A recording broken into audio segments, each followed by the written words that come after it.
একেবারে শুরুতেই স্যালাইন বিতর্কে স্বাস্থ্য দপ্তরের চূড়ান্ত রিপোর্ট। রাসায়নিক ত্রুটি এবং মানুষের হাতে ত্রুটি আছে কিনা দুটোই খতিয়ে দেখা হয়। স্বাস্থ্য ভবনে তদন্ত কমিটির সদস্যদের বৈঠক হয়। মেদিনীপুর থেকে 3 প্রসূতিকে ইতিমধ্যে এসএসকেএমে স্থানান্তরিত করা হয়েছে এবং তাদের সর্বোচ্চ চিকিৎসা দেওয়া হচ্ছে, এমনটা জানানোও হয়েছে এসএসকেএম হাসপাতালে। আর এরই মধ্যেই এই স্যালাইন বিতর্কে যে কমিটি গঠন করা হয়েছিল তাদের চূড়ান্ত রিপোর্টও জমা পড়েছে। অর্কদীপ্ত মুখোপাধ্যায় আমাদের প্রতিনিধি রয়েছেন আমাদের সঙ্গে সরাসরি। অর্কদীপ্ত, একেবারে চূড়ান্ত রিপোর্ট এসেছে এবং তারপর ঠিক কোন কোন বিষয় উঠে আসছে এখনো পর্যন্ত এই রিপোর্ট থেকে? দেখো, যে তদন্ত কমিটি ছিল তারা তাদের যে ফাইনাল রিপোর্ট সেটা জমা দিয়েছে স্বাস্থ্য ভবনে এবং তারা যে রিপোর্টটা দিয়েছে সেটা তারা বলছেন যা যা অ্যাভেলেবল তথ্য ছিল সেই তথ্যের উপর ভিত্তি করেই তারা রিপোর্ট দিয়েছেন।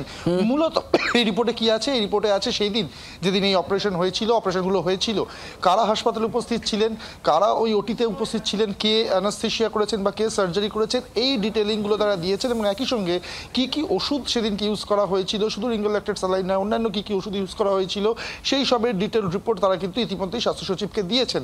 এরপরে যেমনটা আমরা আগেও বলছিলাম যে ড্রাগ টেস্টিং রিপোর্ট এবং ময়নাতদন্তের রিপোর্ট, এই দুটো রিপোর্ট আসা বাকি আছে এবং এই দুটো রিপোর্ট এলেই কিন্তু ফাইনালি সমস্ত বিষয়টা সম্পর্কে চূড়ান্ত সিদ্ধান্তে উপনীত হওয়া যাবে। ইতিমধ্যেই চিফ সেক্রেটারি তিনি প্রেস কনফারেন্স করেছেন এবং জানিয়েছেন পুরো বিষয়টায় তারা দায়িত্ব দিয়েছেন সিআইডিকে।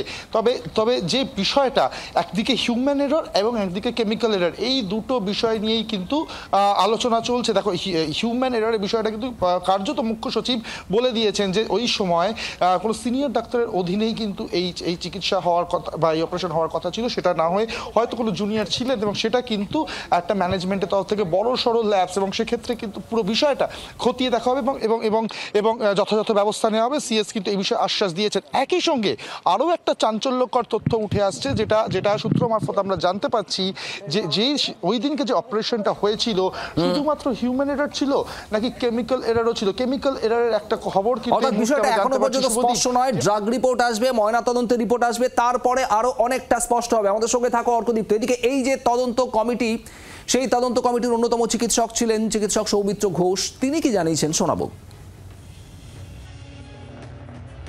অজ্ঞান করা সেইভাবে হয়নি, কারণ স্পাইনাল অ্যানাস্থেসিয়া করা হয়েছে। স্পাইনাল অ্যানাস্থেসিয়া যে পিওর ড্রাগ দিয়ে করা হয়, সেই ড্রাগগুলো থেকে ইউজুয়ালি কোনো বিরাট সাইড এফেক্ট হয়ে মানুষের মৃত্যু বা কিডনি ফেলিওর বা হিমোগ্লোবিন কমে যাওয়া এগুলো বিশেষভাবে হয় না।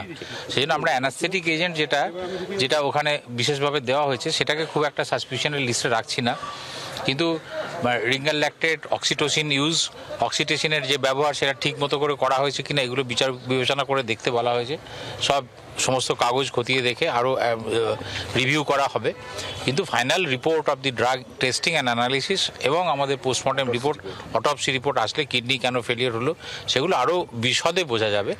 একদিনের মধ্যে আমরা আমাদের কেমিক্যালস অ্যান্ড ড্রাগস সেটাকেও যেমন একটা মধ্যে রাখছি, তেমনি কোনো হিউম্যান ফ্যাক্টর ওখানে বিশেষ কারণে একই রাত্রের মধ্যে কেন 5টা ঘটনা ঘটলো সেটাও আমাদের বিচার্যের মধ্যে রয়েছে। এখানে কারা কারা ডিউটিতে ছিল থেকে শুরু করে কারা কারা অপারেশন করেছে, এসব ডিটেল আউট করা হয়েছে এবং কে ওয়াজ দ্য সার্জেন, কে অ্যাসিস্ট করেছে, কারা কারা সেখানে ছিল, কে অ্যানাসিস্ট ছিল, সেগুলো সব ডিটেল কাগজ থেকে যা রেকর্ডস থেকে পাওয়া গেছে।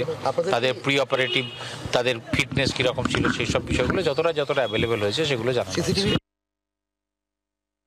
আপনারা শুনছিলেন চিকিৎসক সৌমিত্র ঘোষের বক্তব্য। অর্কদীপ্ত, ঠিক এই জায়গাতেই জানতে চাইবো যে তাহলে এখনো পর্যন্ত যারা তদন্তকারী ছিলেন, যারা আজ চূড়ান্ত রিপোর্ট দিলেন, তাদের কাছেও পুরো ছবিটা স্পষ্ট নয় যে মূল ত্রুটি বা মূল গাফিলতিটা ঠিক কোথায়।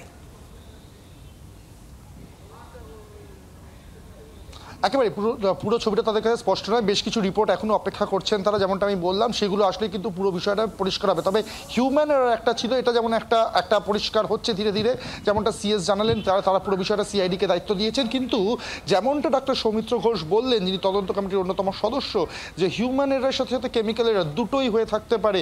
অক্সিটোসিনের ব্যবহার সঠিকভাবে হয়েছিল কিনা সেটা তারা তদন্তের আওতায় আনতে চাইছেন বা সেটা তদন্ত করে দেখার কথা বলা হয়েছে। এই অক্সিটোসিন নিয়ে কিন্তু আমরা গতকাল থেকে আমাদের দর্শক দর্শকদের বলছিলাম যে অক্সিটোসিন সঠিকভাবে ব্যবহার করা হয়েছে কিনা, কারণ প্রসূতিদের ক্ষেত্রেই এই ওষুধ দেওয়া হয় শুভদীপ।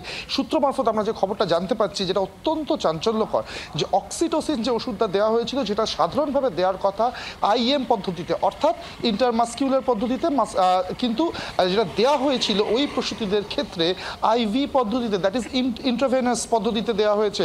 সেখানেই কি মূল সমস্যাটা তৈরি হলো এখনো পর্যন্ত স্পষ্ট না হলেও বেশ কয়েকটা জায়গা উঠে আসছে, জানিয়ে প্রশ্ন উঠতে পারে। অবশ্যই অর্কদীপ্ত তুমি নজর রাখো। বাংলার আওয়াজ, বাঙালির আবেগ, জি 24 ঘন্টা।